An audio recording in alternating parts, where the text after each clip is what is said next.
You have to be alert when you're suffering. You have to be alert to the beauty in life, the unexpected beauty in life. And that's kind of what I was trying to get across with the idea of the cat. There's this cat that lives across the street from us called Ginger, and Ginger's a Siamese cat. And cats really aren't domesticated, technically speaking. They're still wild animals, but they kind of like people.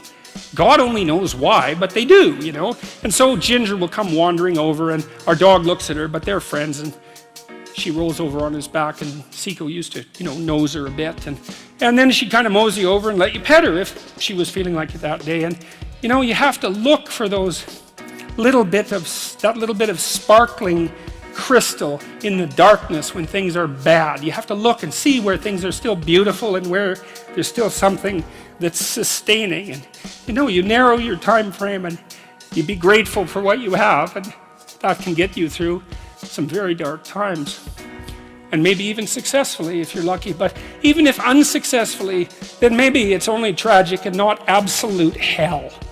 And you can do that, you know, in the worst situation. You can make it only tragic and not hell. And there's a big gap between tragedy and hell. You know, there's nothing worse at a deathbed than to see the people there fighting.